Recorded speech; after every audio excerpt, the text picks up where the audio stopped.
Bom, boa noite a todos. Vamos iniciar então nossa aula em continuação de processo penal, que estávamos falando sobre o recurso em sentido estrito, as hipóteses de cabimento do recurso em sentido estrito. E a última hipótese que nós comentamos tratava-se da decisão que pronunciar o réu, ou seja, aquela decisão que manda o réu a ser submetido a julgamento pelo egrégio tribunal do júri. Essa decisão desafia o recurso em sentido estrito. Tá? É uma decisão, naquele estudo anterior que nós fizemos, é uma decisão interlocutória, né, mista, não terminativa. Ou seja, ela encerra somente uma fase do processo, que é a primeira fase, que é chamada dos crimes de competência do júri como admissibilidade da acusação. Tá? Então, essa decisão desafia o recurso em sentido estrito. As demais decisões que podem ser conferidas nesta fase processual desafia, por exemplo, absolvição sumária ou impronúncia, desafia apelação, no fundamento do artigo 416. E a decisão que desclassifica de um crime que não é da competência do tribunal do júri desafia o recurso em sentido estrito com fundamento no inciso 2. E isso na primeira fase. Por quê? Estou falando isso. Porque se a decisão que desclassificar de uma infração que não seja de competência do tribunal do júri ocorrer no plenário de julgamento, aí o recurso cabível é a apelação. Tá? E não recurso em sentido estrito, porque aí a decisão, o júri desclassificando e o juiz presidente proferindo a sentença na hora.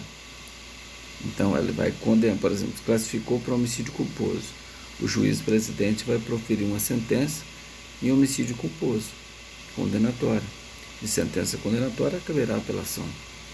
Tá? Então caberia recurso em sentido estrito com fundamento no inciso 2, somente se a desclassificação se ocorrer na primeira fase dos crimes de competência do tribunal do júri. Certo?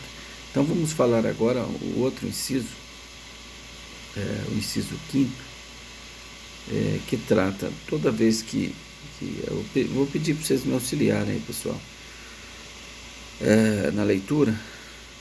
Então nós vamos falar, inciso 5º, que da decisão que conceder, negar, arbitrar, cassar ou julgar inidônea a fiança, indeferir requerimento de prisão preventiva, relaxá-la, conceder liberdade provisória ou relaxar a prisão em flagrante. Essas são as hipóteses de cabimento do recurso em sentido estrito. Então, quem pode fazer a leitura do inciso 5º do artigo 581?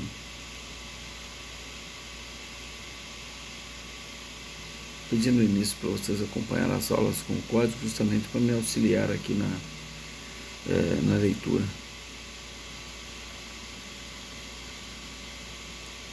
Pode ler, por favor.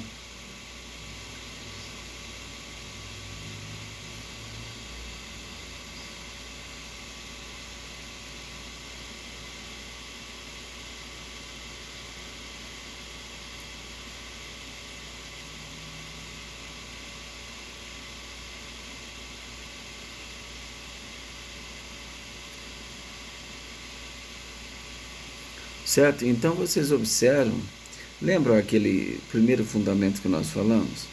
Da decisão que rejeitar a denúncia, cabe reze. Né? E da decisão que recebe, não cabe reze. Por que não cabe reze? Porque o legislador não fez a previsão. Então aqui ele faz que concede e que nega fiança. Ah, mas não é um contrassenso? Não interessa, o legislador que fez a previsão. Nós temos que respeitar a vontade dele.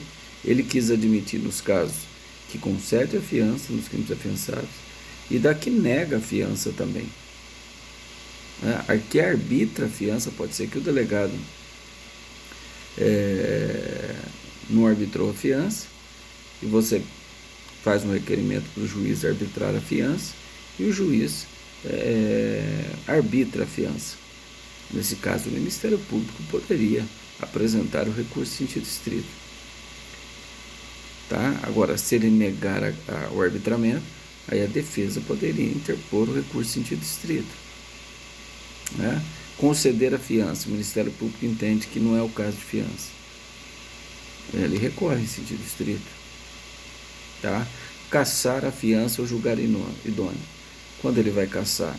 Quando ele verificar que, por exemplo, que não era o caso de fiança, o delegado arbitrou a fiança e chega lá no judiciário, ele entende que o crime é inafiançável. Então ele vai cassar a fiança que foi arbitrada. Ou julgar inidônea. Também. O sujeito dá uma casa lá como garantia, aí vem um vendaval e destrói a casa. Então essa fiança será inidônea. Tá? Para garantir que ele responda ao processo em liberdade, já que a fiança é sinônimo de caução, certo? Outra hipótese é indeferir o requerimento de prisão preventiva. Tá? Então, se o Ministério Público faz um requerimento e o juiz indefere, é possível que ele interponha o recurso em sentido estrito. Aí vocês vão perguntar, mas e quem indeferiu o requerimento do Ministério Público para decretar a prisão temporária? Não está previsto aí no artigo 581. Mas será que está na mesma linha querida pelo legislador? Sim. Porque a prisão temporária ela é de 89. Né? Então não tem a previsão no artigo 581. Mas certamente, se tivesse à época, o legislador teria admitido. Indeferir requerimento de medida cautelar alternativa à prisão preventiva do artigo 319. Também não está previsto no artigo 581. Mas será que poderíamos admitir o recurso em sentido estrito? Sim, com base no artigo 3º do Código de Processo Penal, que fala da interpretação extensiva, interpretação analógica, princípios gerais de direito, costumes, né? Mas seria uma interpretação analógica por situação semelhante, né? Mas não prevista, mas no mesmo sentido querido pelo legislador. Agora, é diferente da decisão que decreta a prisão preventiva. Cabe recurso em sentido estrito da decisão que decreta a prisão preventiva? Não. Por que não? Porque o legislador não quis admitir. Mas eu não posso fazer uma interpretação. Não. O legislador fala do requerimento que indeferir a decretação. Agora, a que decreta, o legislador não fez a previsão legal. Então, a que decreta, caberia um habeas corpus, se houver manifesto constrangimento ilegal. Certo? Que conceder a liberdade provisória. Então, toda vez que o juiz concede a liberdade provisória com ou sem arbitramento de fiança, o Ministério Público poderia interpor o recurso em sentido estrito.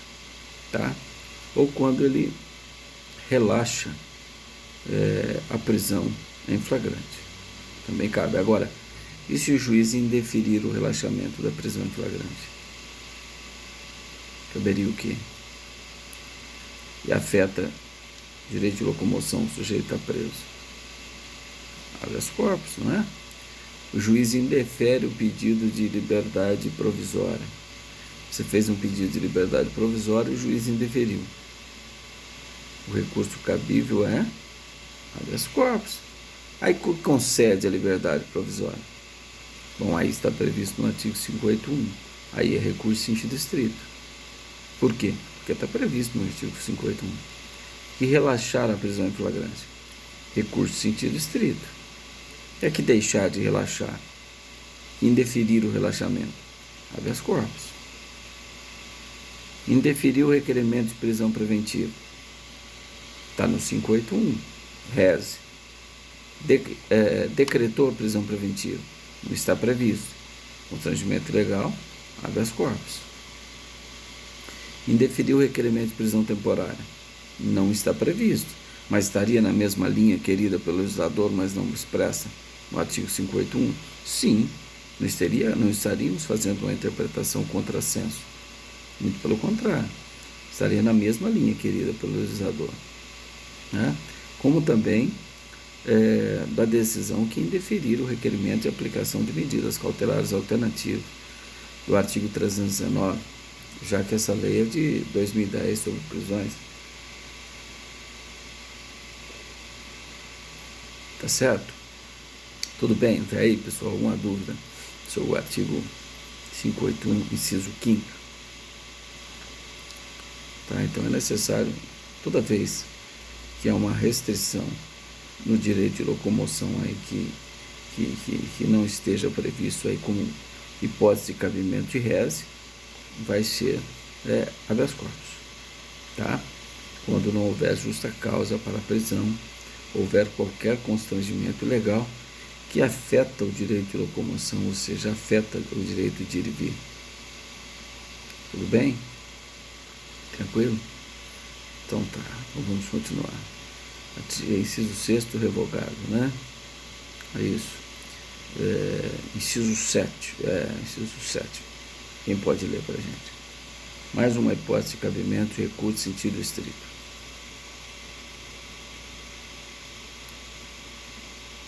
Vamos lá, pessoal. Inciso 7º, quem pode ler para a gente aí?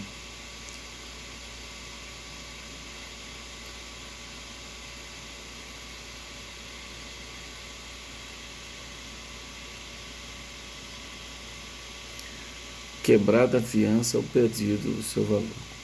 Bom, o quebramento da fiança tem alguns efeitos. Quando o sujeito descumprir alguma das obrigações impostas, né?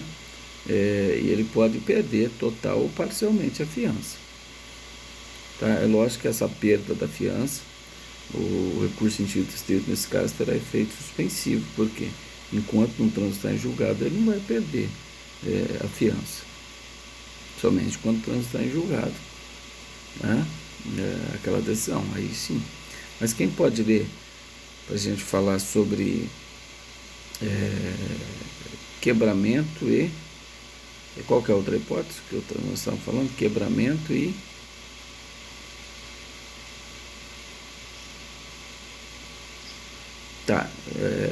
quebramento da fiança ou perdimento do seu valor. Então, quem está acompanhando aí, por gentileza, remete ao artigo 343, 344 do Código de Processo Penal. Rapidamente, vamos fazer essa leitura.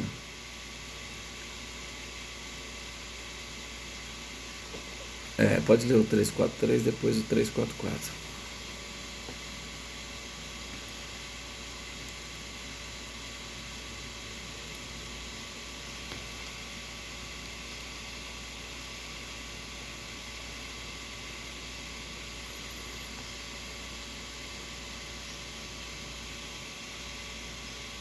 Certo? Então, porque se ele descumprir as condições que foram impostas, fiança é garantia que ele responda ao processo de liberdade. É uma caução, garantia. A partir do momento que eles descumprem a obrigação, o juiz pode julgar quebrada a fiança.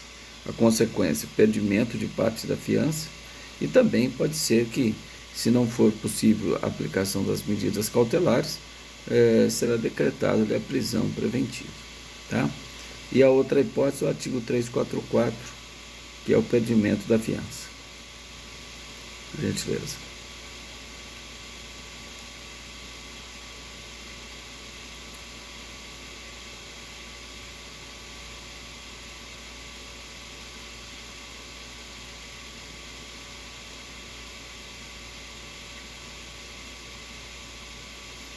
Certo? Então, transitou em julgado a sentença condenatória.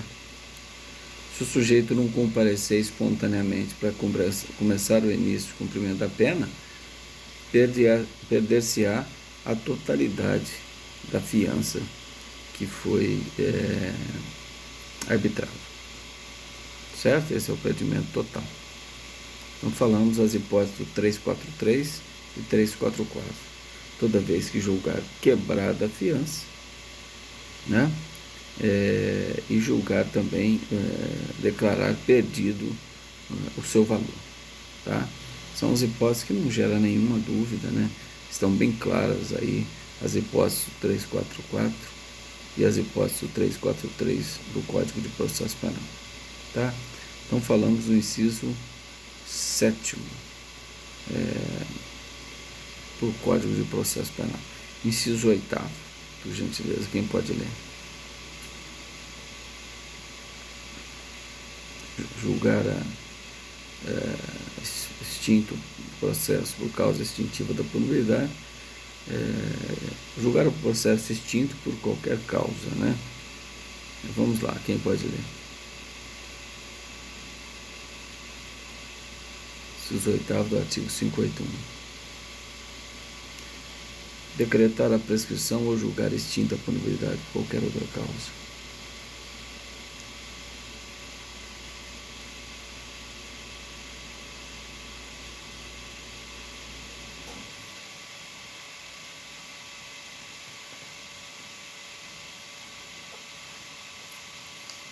Certo, então, aí, para que a gente possa explicar com mais tranquilidade, precisaria fazer a leitura do inciso 9º também, que decretar a prescrição ou julgar extinta a punibilidade por qualquer outra causa, certo? Aí, e se vocês perguntassem, não, mas e da decisão que indeferir a extinção da punibilidade pela prescrição ou qualquer outra causa extintiva da punibilidade? Caberia reze? Não estaria na contramão o que o legislador está dizendo? Mas será que ele fez isso expressamente? Se ele fez isso expressamente, não há algo a discutir. Então pode ler o inciso 9º, né?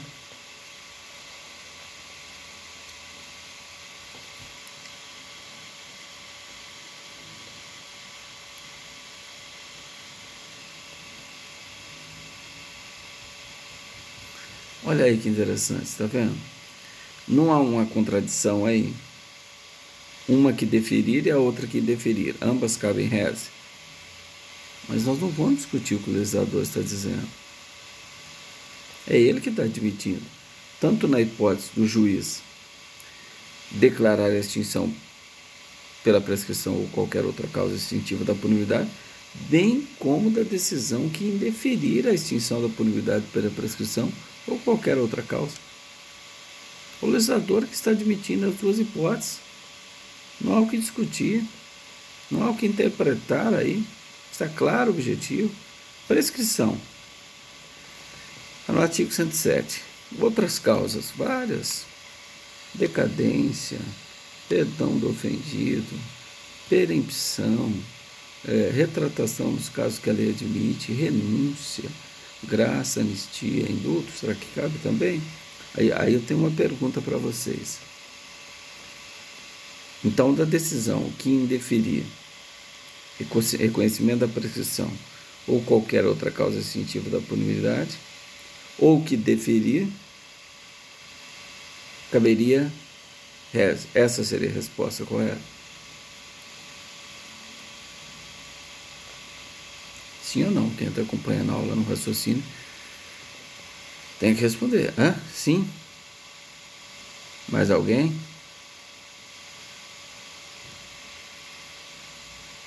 Decretar ou indeferir? Não é? Decretar ou indeferir a sua decretação, o seu reconhecimento, né? Tá? E tanto que a prescrição no processo penal, ela pode ser reconhecida de ofício em qualquer grau de jurisdição. Artigo 61 do Código de Processo Penal.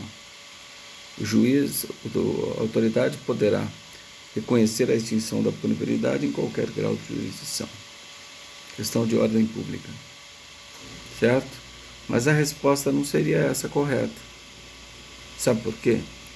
A resposta que vocês teriam que dar é o seguinte: professor, depende.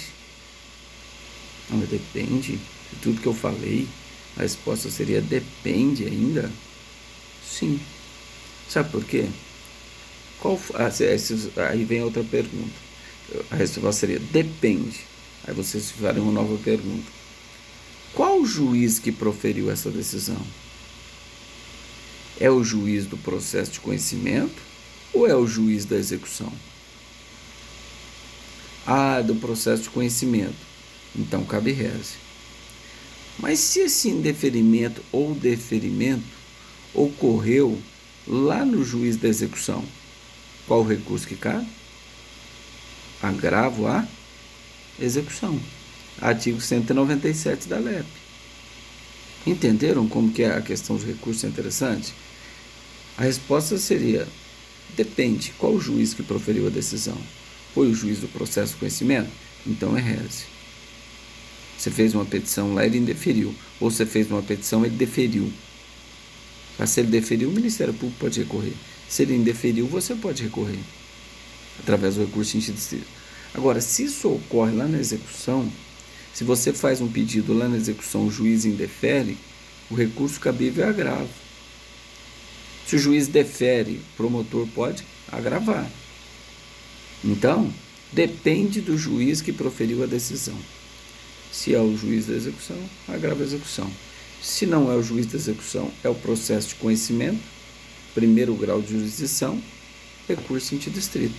Porque não cabe reze em segundo grau de jurisdição, só em primeiro grau de jurisdição, nessas hipóteses previstas no artigo 581.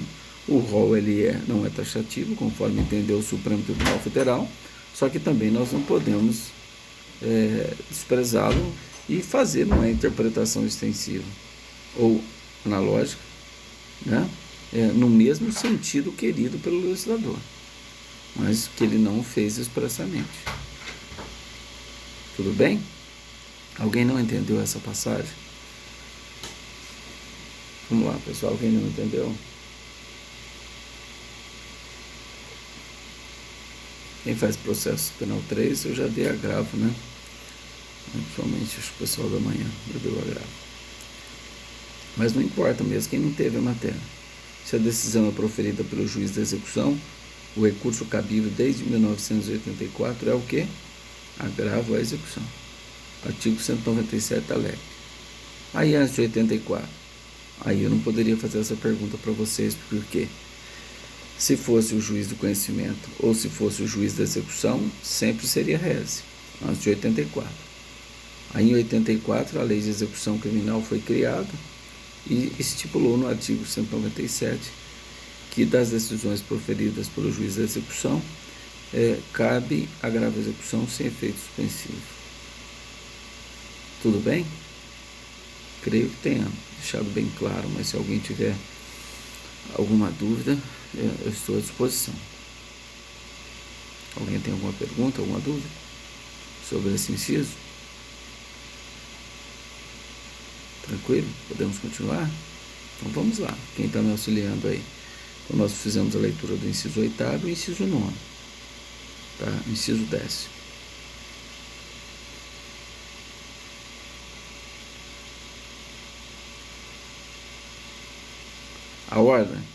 A ordem, né? Que denegar a ordem de habeas corpus. E o inciso 11º?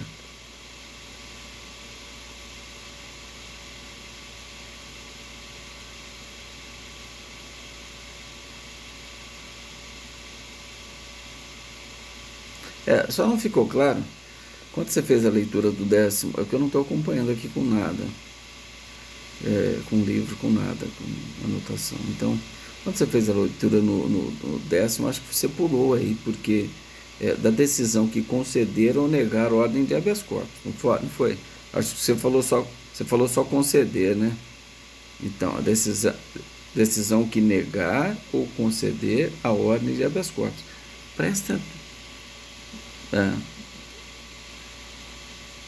Perfeito. Prestem atenção. Mas não há uma contradição? É o legislador que quer. Nós não vamos discutir o que o legislador quer. Ele diz o seguinte: da decisão que conceder habeas corpus, cabe reze. Da decisão que negar habeas corpus, cabe reze. Não vou discutir. Agora, lembra sempre daquele primeiro exemplo. A decisão que rejeitar a denúncia, cabe reze. Mas é a que recebe a denúncia? O legislador não falou nada. Então, ele não quer admitir o rese da decisão que recebe, caberia habeas corpus. Não caberia recurso em sentido estrito. Porque nós não poderíamos fazer uma interpretação analógica lá, porque estaria na contramão da vontade do legislador.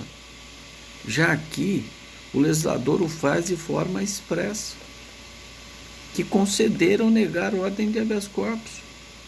Então, quando que um habeas corpus será julgado em primeiro grau? Toda vez que a autoridade coatora for um delegado de polícia, até mesmo a autoridade particular, presidente da comissão parlamentar de inquérito, tudo isso aí, o habeas corpus será julgado em primeiro grau. Um habeas corpus para trancar o inquérito policial. Por exemplo, o delegado instaurou um inquérito policial para apurar um crime que ocorreu em 1960. Lógico que não pode ser crime permanente. Um homicídio, por exemplo, já está prescrito. Ninguém pode responder por esse crime mais. Então, se ele iniciar, você entra com habeas corpus perante o juiz de primeiro grau para trancar o inquérito policial. Então, se o juiz conceder a ordem para trancar ou negar a ordem e não trancar, caberia recurso em sentido estrito. Certo? Então, não há nenhuma dúvida. Agora, só uma questão histórica, para vocês saberem, isso dos 10 anos para cá, ninguém fazia isso. Presta atenção no que eu vou dizer. Decisão que conceder ou negar habeas corpus cabe rese. Perfeito. Então, a decisão que negava o habeas corpus em primeiro grau, a gente não entrava com rese. A gente entrava com outro habeas corpus, dizendo, a partir de agora, o juiz de primeiro grau é a autoridade coatora e o Tribunal de Justiça, então, que vai ser o competente para analisar o outro habeas corpus. E o tribunal recebia esse habeas corpus processado, julgava tranquilamente. Então, ninguém fazia rese. Aí, o que aconteceu? De uns 10 anos para cá, o STJ, para diminuir a quantidade de habeas corpus, começou a entender o seguinte: olha, princípio da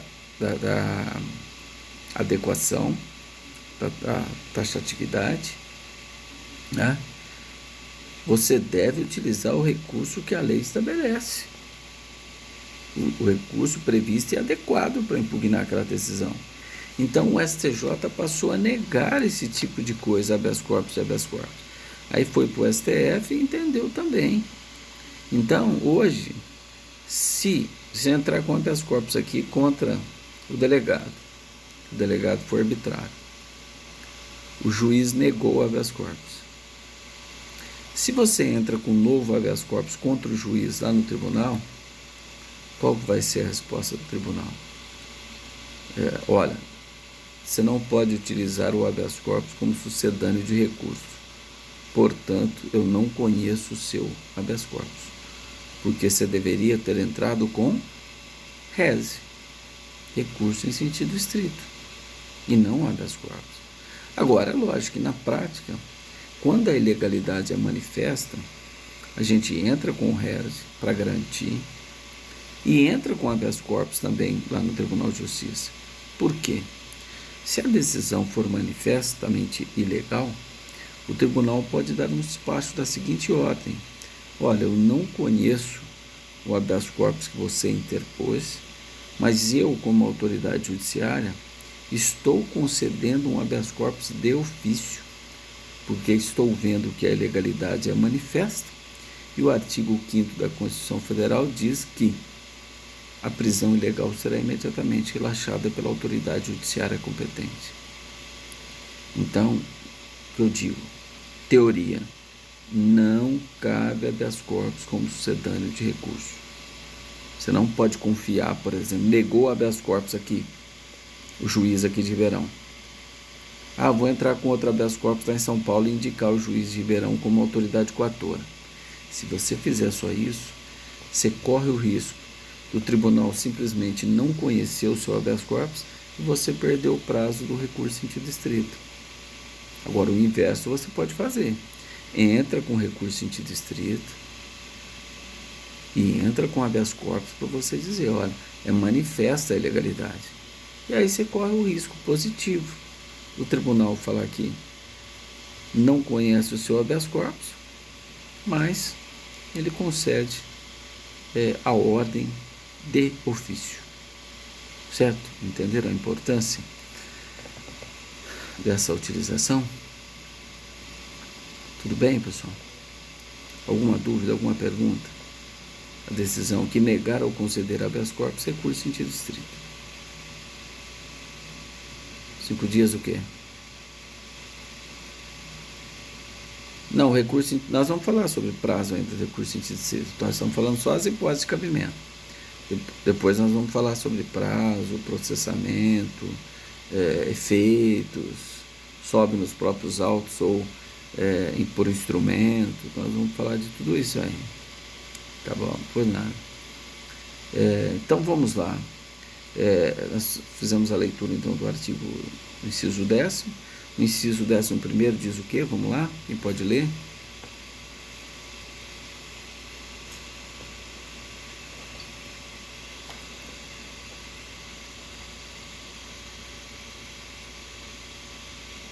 Que conceder, negar ou revogar a suspensão condicional da pena. Pronto. Qual recurso que cabe? Eu já expliquei para vocês isso aí numa situação. Aqui no processo penal 2. Qual recurso que cabe? Vamos lá, nós estamos em 17 alunos. Quem pode? Qual recurso que cabe? Recurso em sentido estrito?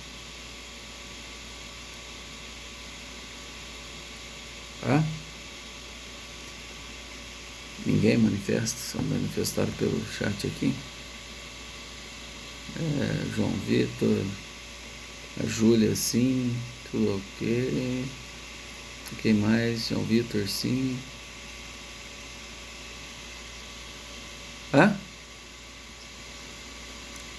Ora, então vamos lá, vamos fazer.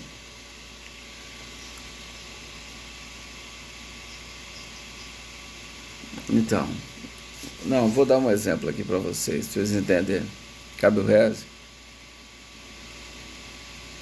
Então vamos lá, vamos ver se cabe reze mesmo. O juiz nega a suspensão condicional do processo. Que juiz que pode negar a suspensão condicional do processo? Vamos diferenciar o juiz da execução e o juiz do processo de conhecimento. Se for o juiz da execução que nega a suspensão condicional da pena, concede, revoga, o recurso cabível é o quê? Agrava a execução. Então, se isso ocorre lá na execução, o recurso cabível é agravo à execução. Agora, se o juiz no processo de conhecimento nega a suspensão condicional da pena, qual o recurso que cabe? Então, mas aí eu tenho uma pergunta a fazer. Quando que o juiz vai negar, em que momento que o juiz vai negar a suspensão condicional da pena? Essa é a chave da questão. Prestem atenção. A defesa, não é na instrução, a defesa em alegações finais, a tese dela é que se o juiz condenar, que ele conceda a suspensão condicional da pena. Certo? Aí o juiz vem na sentença condenatória e nega a suspensão condicional da pena. Qual o recurso que cabe? De sentença condenatória cabe o quê? Apelação. Então esse recurso, esse inciso não tem aplicabilidade no processo de conhecimento. Por quê? Quem leu o artigo 593, parágrafo 4º, Código de Processo Penal? Ele explica justamente isso. Princípio da unirrecorribilidade. Ainda que se parte da decisão se recorra em sentido estrito, se couber apelação, você deve interpor. 593, parágrafo 4º, Código de Processo Penal. Quem pode ler, por favor?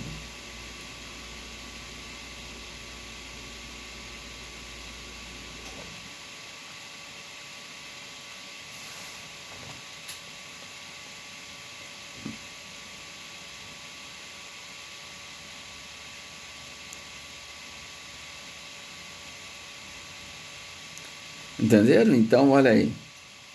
Quando que o juiz pode negar a suspensão condicional do processo, da pena? No processo de conhecimento. Ele faz isso onde? Na sentença. Então ele diz, olha, condeno e nego a suspensão condicional da pena. De sentença condenatória cabe o quê? Apelação. Então essa hipótese não tem mais cabimento no processo de conhecimento. Isso pode ocorrer lá na execução. Se ocorrer lá na execução, qual o recurso que cabe na execução? Agrava a execução. Ponto final. Entenderam? Lembra que eu falei para vocês? Olha, gente, tem hipótese aí do 581 que não tem mais aplicabilidade. Depois que criaram a agravo à execução lá em 84, muitas hipóteses só ocorrem no juiz da execução. Se só ocorre na juiz da execução, o recurso cabível lá é agravo e não recurso em sentido estrito, porque o agravo foi criado desde 1984. Antes não, antes era possível impugnar via recurso em sentido estrito as decisões do juiz da execução, mas de 84 para cá não. Tá certo? Pois não.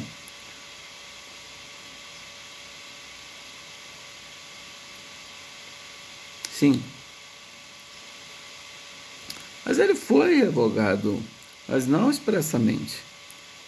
Todos esses que nós estamos falando da execução foram revogados tacitamente. Não tem aplicabilidade no processo de conhecimento. Isso só vai ocorrer na execução. Se ocorrer na execução, o recurso cabível é a agravo à execução.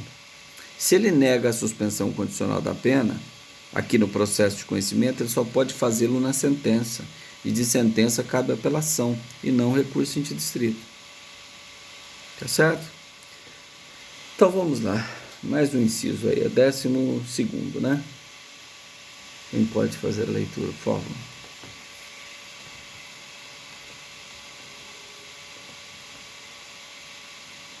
Vamos lá, 12º.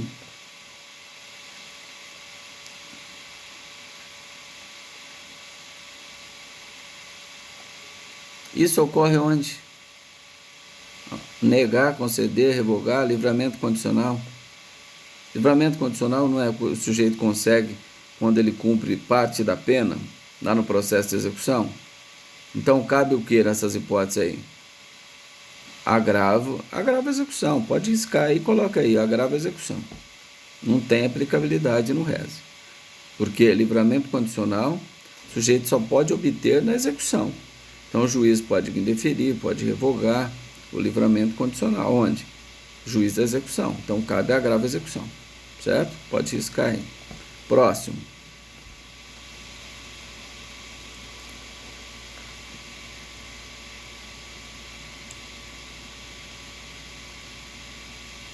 No todo ou em parte. Tá? Que anular a instrução no todo ou em parte. Então, o juiz, por qualquer motivo, anular o processo no todo ou em parte, o recurso cabível é recurso em sentido estrito. Por que ele pode anular? É um vício que ele verificou só depois, o cartório passou desapercebido.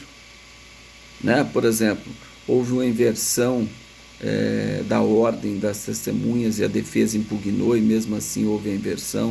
O processo é nulo. Então, o juiz anular a instrução no todo ou em parte.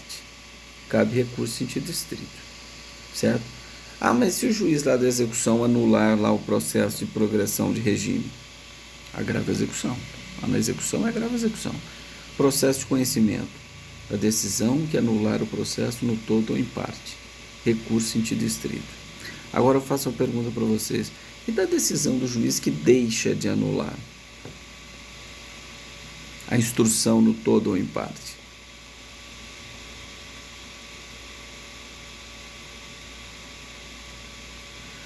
Pode caracterizar um constrangimento ilegal passivo de ser corrigido via de habeas corpus, quando o processo for manifestamente nulo. É uma das hipóteses do artigo 648 do Código de Processo Penal, que trata das hipóteses de cabimento de habeas corpus. Então, o juiz anular a instrução no todo ou em parte. Reze. Se for lá na execução, agrava a execução. E se ele deixa de anular o processo no todo ou em parte? Se caracteriza um constrangimento ilegal porque o processo é manifestamente nulo. Habeas corpus com fundamento no 648. Certo? Ah, mas se não deu certo o habeas corpus, você vai alegar nas alegações finais essa nulidade. Se não for reconhecida na sentença, você apela, em preliminar de apelação você coloca essa nulidade.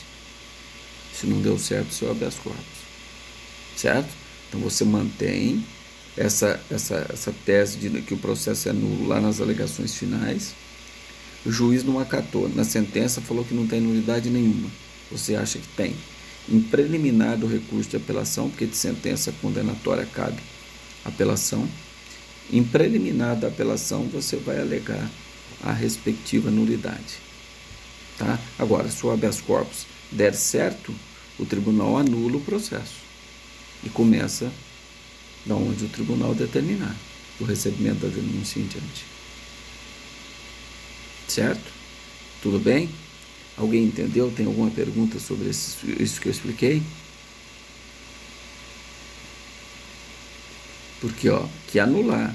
Aí que deixa de anular. Eu fiz um requerimento para o juiz anular, ele indeferiu o meu requerimento e não anulou.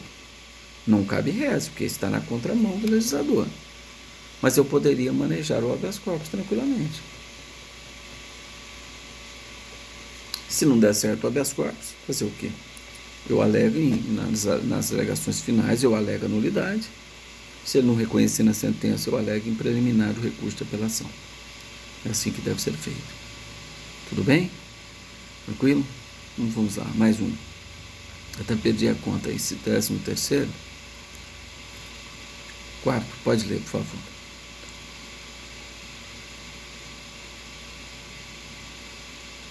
Desta, excluir. Tá, incluir ou excluir jurado na lista. Essa é uma hipótese interessante, né? Porque o que acontece? A cada, salvo engano, até o dia 10 de novembro de cada ano, é feita uma lista dos jurados. E hoje essa lista é para compor o conselho de sentença, tribunal do júri. E essa lista é feita proporcionalmente ao número de habitantes da cidade. Tá? Então faz-se uma lista daqueles jurados que vão servir o ano que vem. Tá? Então, por exemplo, depende do número de habitantes, olha, a lista tem que ter 1.500 nomes, a depender do tamanho da cidade. Tá? E se o juiz incluir ou excluir o jurado desta lista, o próprio jurado pode entrar com recurso em sentido estrito. E esse é o único recurso que ele é endereçado diretamente para o tribunal. Ele não é endereçado para o juiz, ele é endereçado direto para o tribunal. Porque foi o juiz que incluiu ou excluiu o jurado na lista. Ah, mas por que ele iria excluir? Porque o sujeito não tinha reputação ilibada. Ah, por que ele incluiu qualquer pessoa poderia impugnar através do recurso em sentido estrito? Olha, eu sei que o juiz incluiu aquela pessoa na lista dos jurados, mas eu sei que aquela pessoa cometeu um crime lá em Minas Gerais. Eu tenho lá a certidão do processo de Minas Gerais. Então a pessoa não tem idoneidade para servir o conselho de sentença como jurado. Então eu posso impugnar para excluir aquele jurado da lista, porque ele não tem reputação ilibada. Então ele não pode servir como jurado. Pois não.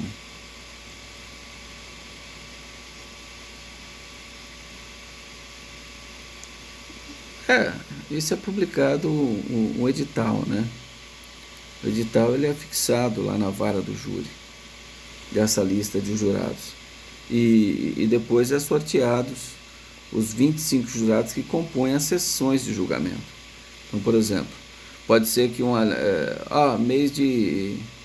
Nós estamos em março e abril. São esses 25 jurados que compõem a sessão. Desses 25, vai sortear 7. Para começar a sessão tem que ter pelo menos 15. Certo? Então, para outra sessão é sorteado mais 25 jurados. Tá?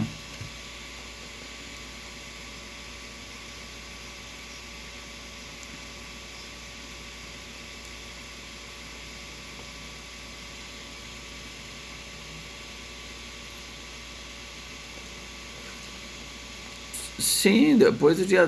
Não é depois do recesso, depois do dia 10, salvo engano, é 10 de novembro. É publicada a lista. Publicado o edital com o nome dos jurados. Você entendeu?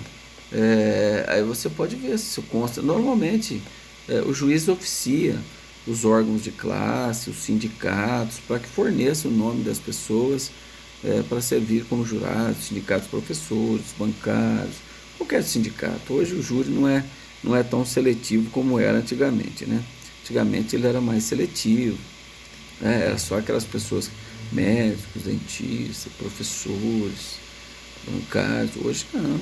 Hoje um empregado doméstico, um gari, um comerciário pode ser jurado. Então hoje, pelo menos isso, quem assistiu aquela palestra minha sobre o júri, eu falo bastante sobre isso, justamente nesse sentido, né, da seletividade que existia em relação ao tribunal do júri. Hoje eu questiono a idade, né, mas isso é para outra ocasião. Além de outras questões, né, que eu fundamento aí. Quem puder assistir lá, a palestra está disponível lá no YouTube sobre o tribunal do júri. Tudo bem? Então essa é mais uma hipótese. Pois não.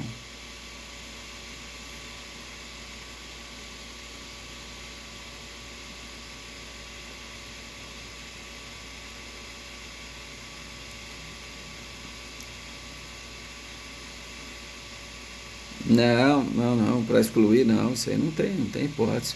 O júri é obrigatório. A pessoa tem os motivos que ela pode se recusar. Falou, ó, ela pode ir lá e pedir a dispensa pro juiz. Falou, ó, sou eu que cuido do meu filho 24 horas, eu tenho um filho deficiente que eu não posso deixar ele sozinho. Então eu vou pedir a dispensa como jurado. Mas o juiz que vai decidir. A convocação ela é obrigatória, sob pena de incorrer em multa. Esse é um serviço, é um munus público exercido. Tanto que o sujeito não pode ser descontado o dia de serviço dele, ele terá direito à prisão especial nos termos do artigo 295, ele terá preferência no caso de empate em concurso público, se ele funcionou como jurado. Tudo isso são as vantagens que tem você funcionar como jurado. Se ele chegar lá e falar para o juiz, ó, a empresa falou que não vai me liberar, que ela não pode me liberar. Vixe Maria. O juiz vai mandar um ofício para a empresa, não tem nada a ver com a empresa. O jurado é pessoal. É ele que tem que pedir a exclusão. A empresa não tem interesse nenhum. Ah, exerce sua função? Não interessa. O júri é obrigatório. A convocação é obrigatória. É obrigatório. É obrigatório.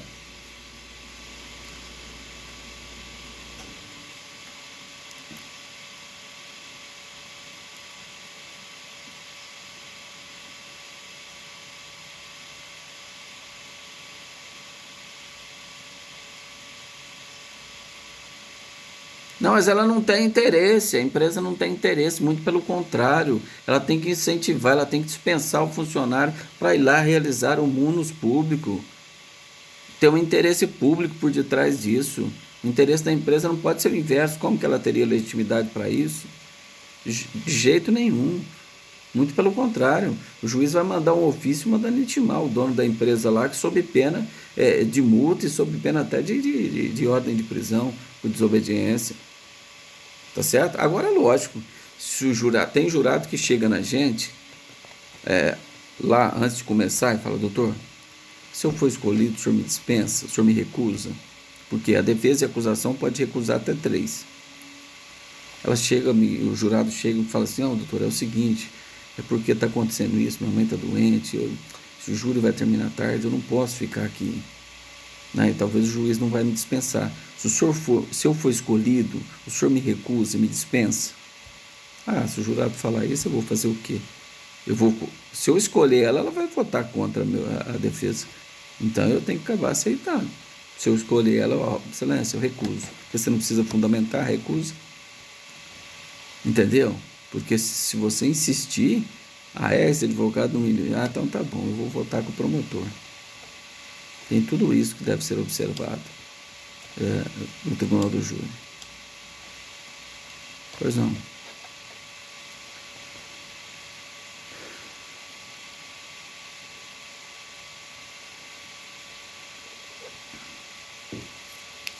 Não, o que compõe a lista. O que compõe ali.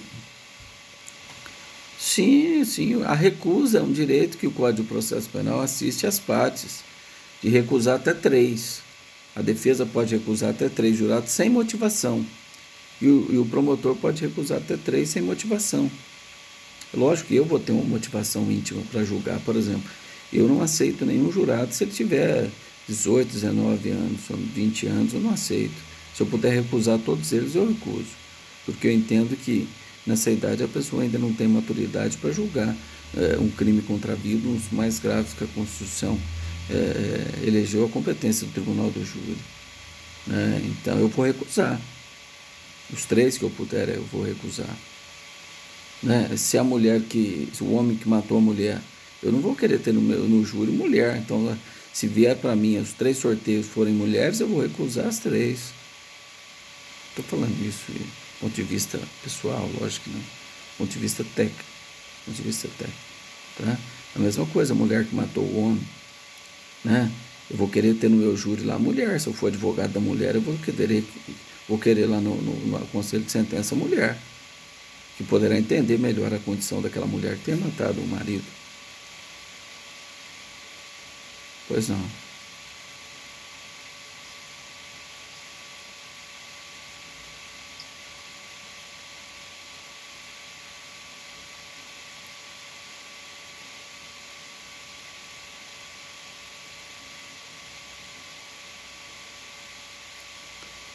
Sim, lógico que melhorou. Lógico que melhorou. Eu falo isso na palestra, está lá no canal do YouTube. Imagine você, tudo bem que tem isso hoje em dia, mas a gente em outra defesa eu procuro alertar. Por exemplo, se eu sou um médico e o réu é um favelado que matou outra pessoa numa situação excepcional lá na favela, o médico vai querer agir e exigir um comportamento do réu como se fosse um comportamento dele médico. Não, mas eu não agiria dessa forma. Espera aí. Você no ambiente que você se relaciona, mas e no ambiente lá da favela? Você tem que despir dessa qualidade de médico e se igualar àquele morador da favela que cometeu um crime naquela situação excepcional, para você poder julgar e entender aquela causa. A mesma coisa eu admitir no júri um jurado ou uma jurada de 18 anos que nunca teve nem namorado e vai julgar um crime passional que ocorreu ali em 4 paredes, numa situação absolutamente tumultuada, de traição e outras coisas mais. Como é que essa pessoa terá maturidade para julgar? É impossível. Ela nunca sequer namorou, nunca teve uma relação nesse aspecto aí, uma relação amorosa para saber, pelo menos, dirimir essa problemática que pode ocorrer lá no lar daquela pessoa. Tá bom? Então é nesse sentido. Mas vamos lá, vamos sair disso aí, senão nós ficamos tempos aqui falando de júri. Vamos lá, o próximo, quem pode ler aí? Gentileza.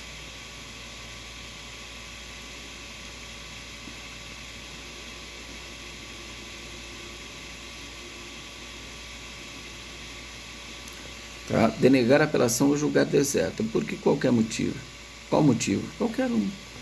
Então, o juiz denega a apelação. Por quê? Ele fala que ela é intempestiva, ele fala que não tem pressuposto, ele fala que o réu não tem interesse, o Ministério Público não tem interesse, fala que não foi interpretada de modo correto, fala que houve renúncia, houve desistência, ele denega a apelação. Cabe reze. Ou julgar deserto. Quando ele vai julgar deserto? Quando não for recolher o preparo, nos casos que a lei exige. Então, se ele denegar a apelação ou julgar deserta, o recurso cabível será o recurso recurso em sentido estrito, certo? Então não pode confundir, por exemplo, com carta testemunhável. Presta atenção, o recurso vai se entrelaçando entre si. Por quê? Se você for lá na carta testemunhável, está escrito assim: cabe 639. Cabe carta testemunhável da decisão que denegar o recurso, ou, embora admita o recurso, obsta seguimento para a instância superior. Aí você vai falar assim, denegou a apelação. Então cabe carta testemunhar. Mas não cabe, porque ela é subsidiária. O recurso cabível que a lei indica para a decisão que denega a apelação é rese. Nós acabamos de fazer a leitura. Então, denegou a apelação ou julgou deserta, tá? Cabe o recurso em sentido estrito. Ponto final. Tá bom? Não tem dúvida dessa discussão. Tá certo, pessoal? Então, vai chegando já aquele horário, né, que nós costumamos aí a encerrar. Eu não consigo mais falar